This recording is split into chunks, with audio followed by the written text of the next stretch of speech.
취임 한 달 됐지만 네. 사실 마음이 급하거나 이런 건 없어요. 네. 네. 제가 이제 여기에 그 새로운 사람이 아니고 네. 기존에 이제 4년 전부터 이 회사 인수 이후에 계속 있어서 같이 생활해왔던 사람이기 때문에 네. 특별한 건 없고요. 단지 이제 회사의 문화를 일단 바꾸는 노력을 지금 한 달이라고 짧은 시간이지만 노력을 좀 현재 하고 있습니다. 기존의 한컴의 가진 문화하고 라이프케어의 문화하고 약간 좀 이질적인 게 있는 건가요? 어떤 변화의 지향점 가지고 계신가요? 세 가지 측면인 것 같은데요. 처음에는 이제 기존의 한컴 라이프케어가 갖고 있는 기존의 문화는 전통적인 제조 업계에서의 어떤 문화였어요. 탑다운 방식의 문화. 그러니까 1인 경영자의 의지에 따라서 모든 그러니까 개인의 사고가 존중되거나 표현되는 그런 문화가 아니었다라고 하는 것이었고요. 한컴이라고 하는 큰 소프트웨어 그룹을 보면 소프트웨어와 또 제작은 또 다른 생태계를 형성하고 있잖아요. 그래서 한컴이 갖고 있는 문화도 도입을 해야 되고 현명한 제도들도 많으니까 반대로 이제 라이프케어가 갖고 있는 제조적인 문화도 있는데 이 생태계 자체는 분명히 이제 사업이라고 하는 기업은 사업을 해야 되는 기업 집단이기 때문에 하는 데 있어서는 좀 불합리한 것들은 다 제거를 해야 된다고 생각을 현재 하고 있고요. 제가 이제 대표이사로서는 그런 합리적인 어떤 문화를 취사 선택해서 제가 이제 이것을 물들여야겠다라는 생각을 하고 있습니다. 그래서 의식 전환에 가장 포커스를 현재 맞추고 있어요. 약간 제가 한컴 라이프케어 직원이라고 하면 조금 두려움도 생길 만한 표현, 의식 전환 뭐 이렇게 어떤 변화를 해야 되나. 그 외부 환경은 변하고 있는데 예. 자기 자신이 변화하지 않고 안전한 길로 가는 것은 성장이 아니라 퇴보라고 생각을 하거든요. 그래서 변화를 두려워하는 사람은 절대 이 기업에서 성장할 수도 없고 기업이 성장할 수도 없다. 그리고 한 사람이 변화만 가지고 되지도 않는다. 그래서 모든 사람이 변화할 수 있는 자세도 필요하고 열린 마음이 중요하다라는 생각을 현재 하고 있어요. 이건 뭐 제가 이제 제조업계의 경험이 아니라 IT 회사에서의 제 합리적인 경험을 저는 굉장히 옳다고 생각을 하고 있어요. 제 자신이 이제 IT 업계에 오래 있었기 때문에 기업이 이제 성장하기 위해서는 기존 잘하던 사업이 있어요. 그러니까 경영의 기본 원칙은 잘하는 사업은 킵을 해야 된다고 생각해요. 유지. 잘 그 시장 점유율이나 이런 어떤 그 사회적 그 포지셔닝을 잘 유지시키는 것은 굉장히 중요하고요.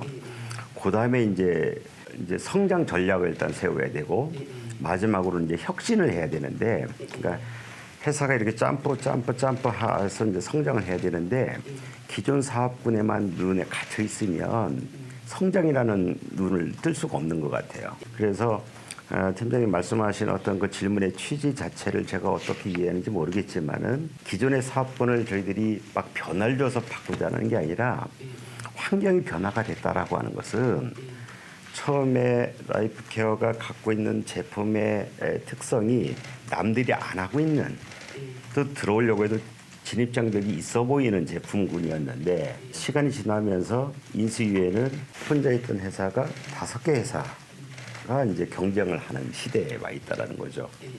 그러다 보니까 이제 그것 하나의 변화에 대한 적응이라고 저는 생각을 하고 있습니다.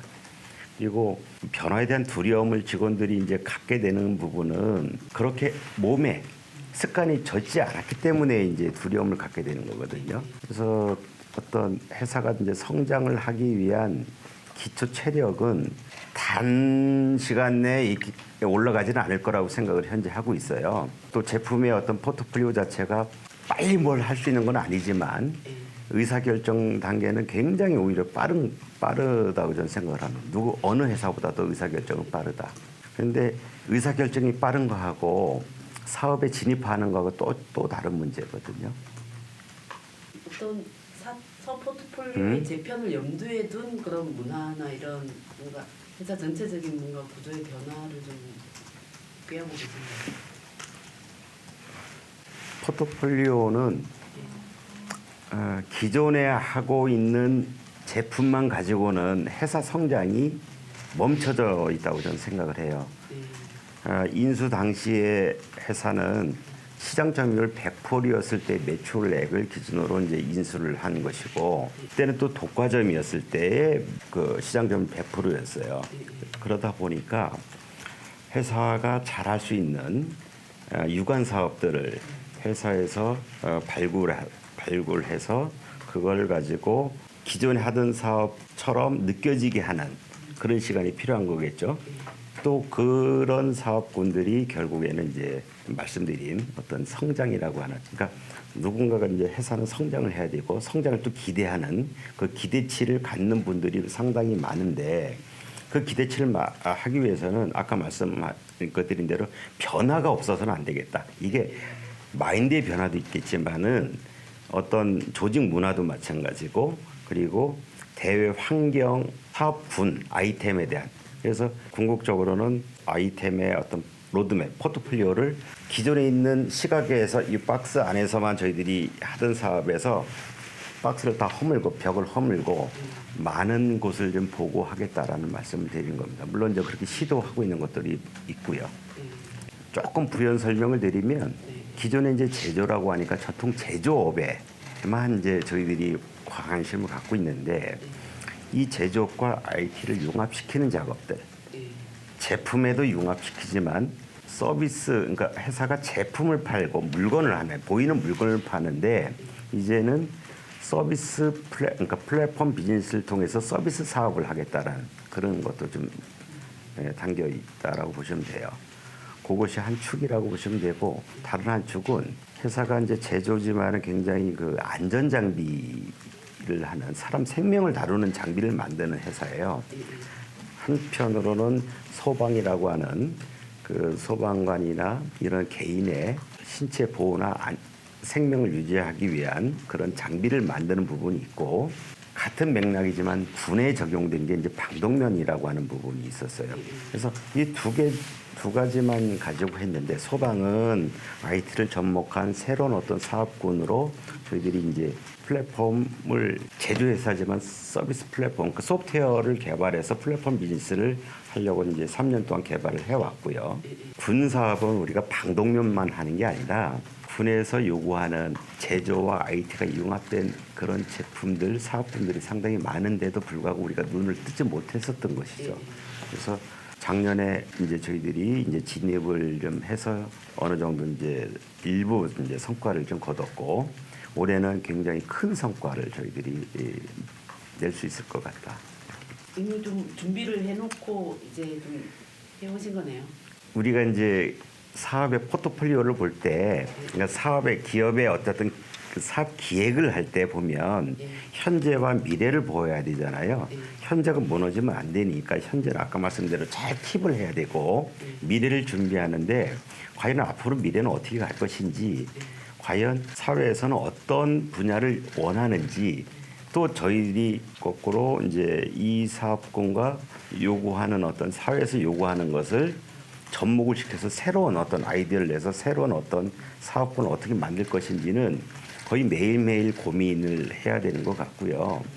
그것이 추상적인 것이 아니라 실천 가능한 사업 분야로 저희들이 인식될 때는 과감한 그 추진력을 통해서 해야 된다고 생각을 하고 있고요.